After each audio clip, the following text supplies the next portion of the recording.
it was hard to process. I'd never been around an active shooting before in my whole life. And the first time the shots went off, we didn't know they were shots, so it wasn't as terrifying. But the second time, we knew what was going on, so everyone was ducking for cover and just trying to make sure that we were all safe. But I'm just really grateful for the police to have apprehended him at that moment. Walk me through a little bit of what happened last night at Buford's. Yeah, so I got to the bar around midnight.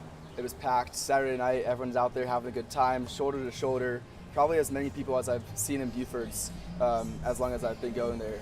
And I was there for about an hour and a half, and around 1:45 I decided I wanted to go get some pizza. The bar was closing in 15 minutes, so I stepped outside, left the bar around 1:50, and got pizza, sat down at a picnic bench, was eating, and all of a sudden we heard dozens of, probably maybe 15 plus, loud bangs.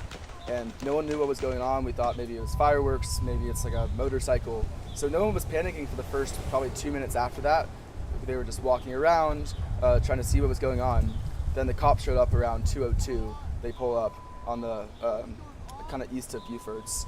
And then at that point, everyone's like, okay, this is serious. And then everyone starts running around. The cops get out. They see the suspect, walk down west, down 6th Street until they engage with the suspect. Did you see the suspect when this was happening or before this was happening?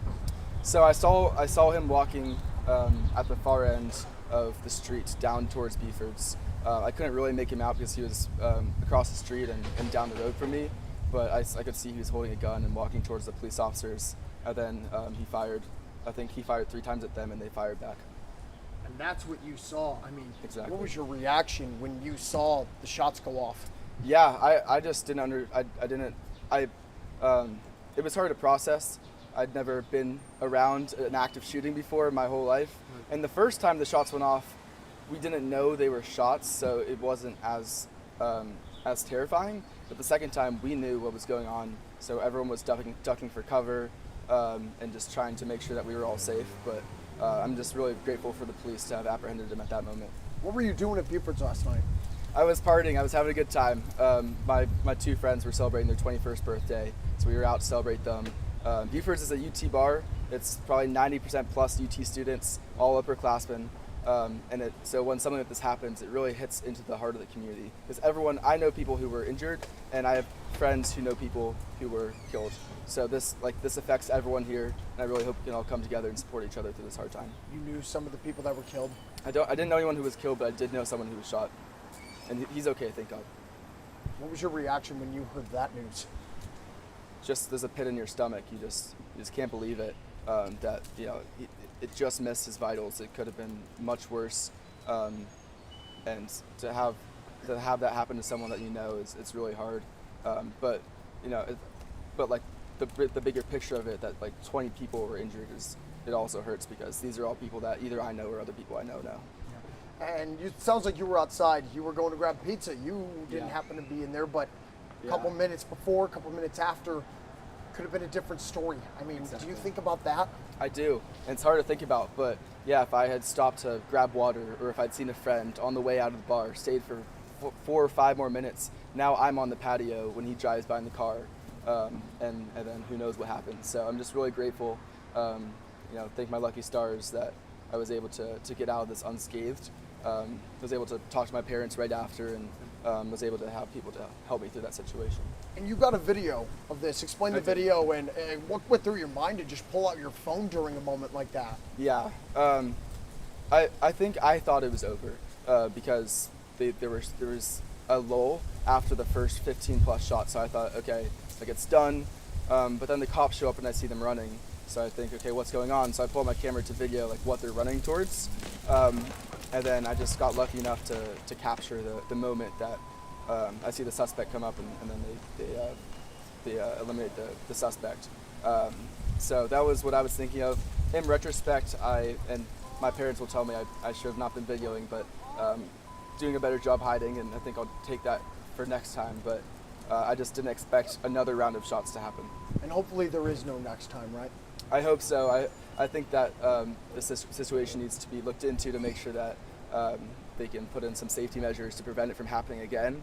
Maybe more police presence on West 6th, maybe closing off the roads from drivers, or maybe even like Buford's having some sort of something to prevent like people shooting guests on the patio, since they're really easy targets. You're just sitting out there on the patio, and obviously looking into to see if he was affiliated with Iran as well. I really hope he was a solo actor, because if he is affiliated with Iran, then there could be further attacks, which would be terrible. Yeah. Does this deter you from going back to Buford's West 6th? I mean, are you a senior? I'm a senior. So does this scare you to end your senior year going back out to some of those bars? It's terrible, because senior year is supposed to be the most fun time of college. So your last few months with all your friends before you go off to different cities. And Buford's is the place. That's where all the seniors go. I remember after one of my friends' graduation, like every senior after graduation goes to Buford's and has a good time there. So I don't think it's going to deter me. I think I'll be more aware of my surroundings, maybe have a little bit less to drink next time, because I don't know what's going to happen. But I think as a senior, you really do have to make the most of the last few months. Yeah, and I want to go back to you talking about the phone, and you said you could have maybe, your parents were like, you probably should have hid more. Yeah. Did you ever drop to the floor? Did you ever hide? I mean, when those first couple of shots went off, what was your immediate reaction to this? Yeah, so after the first 15 shots or so, yes, I like got up and like went behind. There's like a bench that I crouched behind. But then after nothing happened for a little bit, I went back to sit down, and no one around me was panicking. There was no one running. Again, like people didn't realize there'd been a shooting. And like I think if everyone else around me had been panicking, maybe I would have like stayed down. But everyone just went back to eating their pizza, so I got up, and then there was another round of bullets. But man, if the police hadn't gone there, like, and I was just sitting there eating pizza, I would have been a really easy target. Can you explain to me the pattern of shots you heard that night? Yeah. So the first times I'm sitting down, and it was all in succession, just bang, bang, bang for like probably 15 times, and then silence. And then that's when we thought it was all clear. And then later, there was another set of, I think around 8 shots, about 5 minutes after. Yeah. Is there anything I didn't ask you that you want to mention about this? Any other feelings? Yeah. Go for it. I think it's important for the public to realize that this bar, even though it's in downtown, it really is a UT bar. It's mostly UT students, so this is the community that's going to be affected by it the most. So I really hope that we can all support each other and again look into ways to prevent this from happening again. Thank you for watching. Please hit the subscribe button and get the latest news by downloading the CBS Austin News app. My name is Jeremy Fisher. It's Jeremy Fisher with the Austin Police Department's Public Information Office. This afternoon at about 2:30 p.m., officers attempted to execute an arrest warrant at the Peace Parkside apartment complex at 1300 West 24th Street. Upon contact, the suspect refused to exit the residence, and SWAT was requested to the scene to assist.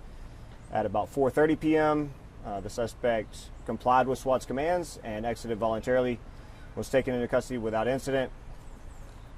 At this point, the operation is still ongoing. We expect the street to be closed for some time as the investigation continues. I want to thank the residents here for their patience and cooperation throughout this operation. We do not believe there to be an ongoing threat to the public at this time. However, as always, that can develop as things come to light. Any questions? How did you get the call and tip?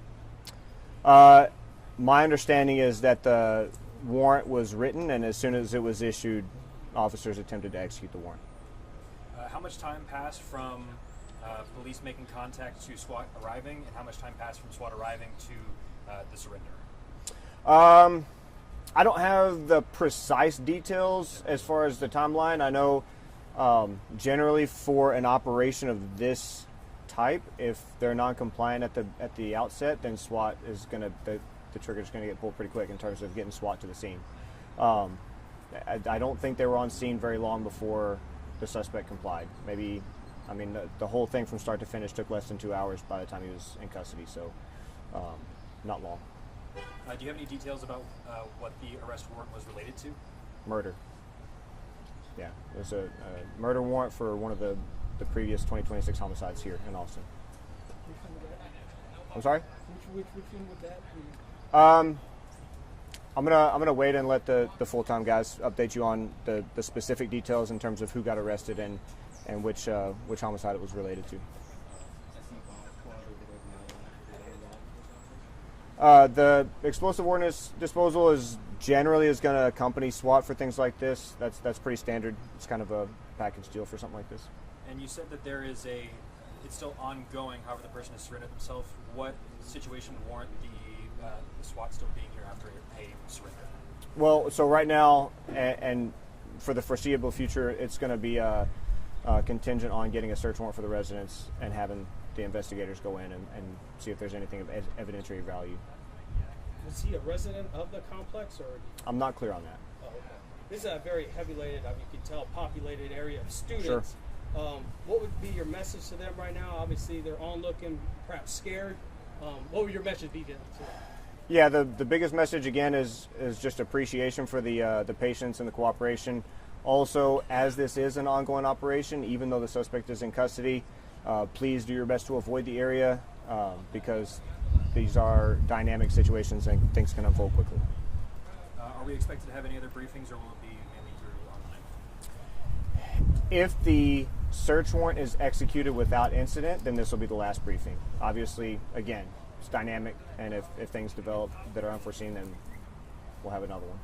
But at this point, I would not expect a subsequent briefing. Good to go? All right, thank you. All right, thank you. Thank you. Thank you for watching. Please hit the subscribe button and get the latest news by downloading the CBS Austin News app.